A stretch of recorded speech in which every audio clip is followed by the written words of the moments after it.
Hello friends, welcome to एशियाई कुरावली। आज हम संविधान का भाग 5 लेकर आए हैं।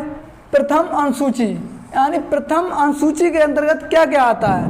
तो प्रथम अनुसूची में किसका प्रावधान दिया है, तो दिया भारतीय संघ के घटक राज्यों और संघीय क्षेत्रों का उल्लेख मिलता है। यानी क्वेश्चन पूछा जाएगा कि संघ के घटक राज्यों और संघीय क्षेत्रों का उल्लेख किस अनुसूची के अंतर्गत मिलता है। तो भाई साहब कितने अंदर मिलता है, प्रथम अनुसूची। ठीक है। दूसरी अनुसूची में क्या है कि भारतीय राज्य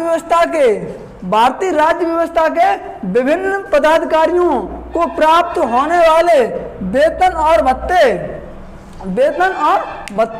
का उल्लेख मिलता है। जैसे राष्ट्रपति, उपराष्ट्रपति, सर्वोच्च न्यायालय का न्यायाधीश, उच्च न्यायालय का न्यायाधीश, इनका जो वेतन और भत्ते होते हैं उन ये द्वितीय अनुसूची के अंतर्गत आते हैं। ठीक है। लोकसभा का अध्यक्ष, उपाध्यक्ष, ये सभी किसका उल्लेख मिलता है, द्वितीय अनुसूची में, इनके जो वेतन और भत्ते हैं। ठीक है। पूछा जाए कि राष्ट्रपति का वेतन और भत्ते किस अनुसूची के अंतर्गत आते हैं, तो द्वितीय अनुसूची के अंतर्गत।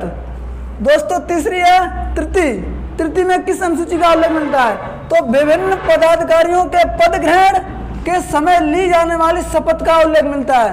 देखो दोस्तों, पहले था कि भारतीय राज्य व्यवस्था के, यानी द्वितीय में कहा था कि विभिन्न पदाधिकारियों को प्राप्त होने वाले वेतन और भत्ते। अगर पूछा जाए कि पद अधिकारियों के वेतन और भत्ते, तो द्वितीय अनुसूची में। और दोस्तों अगर ये पूछा जाए कि जो पद ग्रहण की शपथ ली जाती है, तो वो तृतीय में। जो राष्ट्रपति की शपथ है, उपराष्ट्रपति की शपथ है, ये किस में जाएगी, तृतीय अनुसूची के अंतर्गत।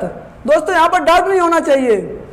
चौथी अनुसूची में आता है राज्यों तथा संघीय क्षेत्रों की राज्य सभा में प्रतिनिधित्व का विवरण दिया गया है। यानी पूछा जाएगा कि चतुर्थ अनुसूची के अंदर क्या आता है, तो राज्यों तथा संघीय क्षेत्रों की राज्य सभा में, किसमें, राज्य सभा में प्रतिनिधित्व का विवरण दिया गया है। आगे आता है पांचवी अनुसूची। इसमें अनुसूचित जातियों और अनुसूचित जनजातियों के प्रशासन और नियंत्रण, किसका, प्रशासन और नियंत्रण के बारे में उल्लेख मिलता है। यह पूछा गया दोस्तों कि अनुसूचित जातियों और अनुसूचित जनजातियों के प्रशासन और नियंत्रण के बारे में किस अनुसूची के अंतर्गत उल्लेख मिलता है, तो कितने मिलता है, पांचवी अनुसूची के अंतर्गत। आगे आता है छठी अनुसूची। जैसे छठी अनुसूची में कहा गया है कि असम, मेघालय, त्रिपुरा और मिजोरम राज्यों के जनजाति क्षेत्रों के प्रशासन के बारे में प्रावधान दिया गया है।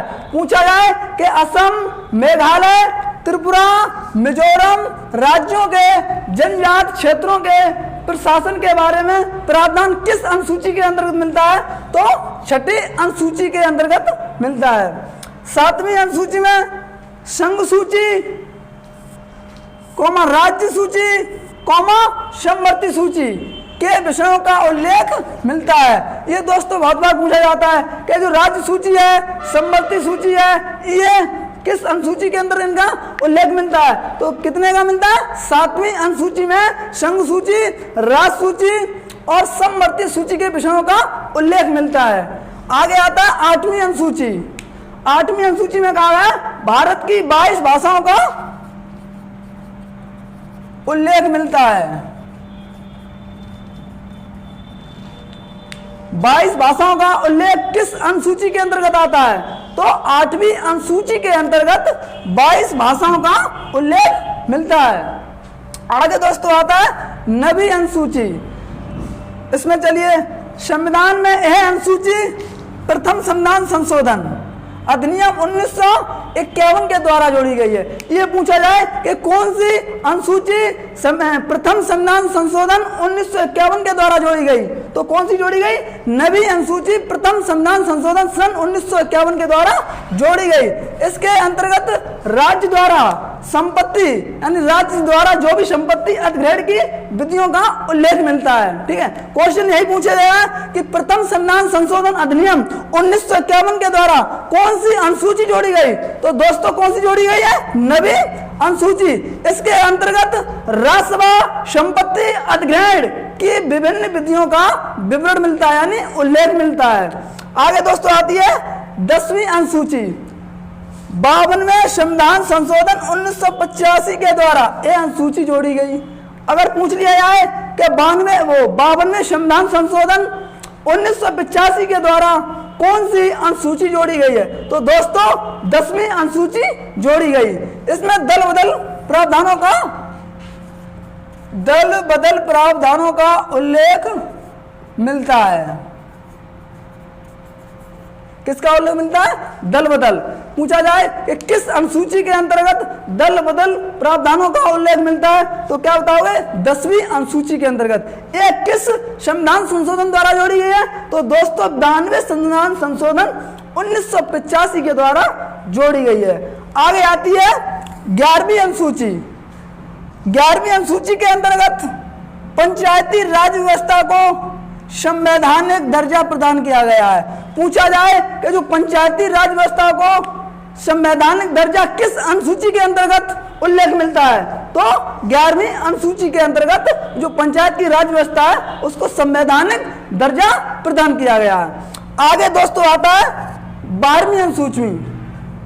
इस अनुसूची के अंतर्गत 12वीं अनुसूची के अंतर्गत शहरी क्षेत्र के स्थानीय स्वशासन संस्थाओं का उल्लेख कर उन्हें संवैधानिक दर्जा प्रदान किया गया है। यानी जो भी क्षेत्र शहरी क्षेत्र के स्थानीय स्वशासन होंगे, ठीक है, उनकी संस्थाओं का उल्लेख उन्हें संवैधानिक दर्जा प्रदान किया गया है। ठीक है, अगर दोस्तों इससे बाहर नहीं जाता, यही इन अनुसूचियों में इस सब क्वेश्चन मिलेंगे। प्रैक्टिस सेट देखिए यूपी पुलिस, एसएससी, जीडी। अगर दोस्तों वीडियो अच्छी लगी हो तो लाइक, शेयर, कमेंट और चैनल को सब्सक्राइब जरूर करें। जय हिंद, जय भारत।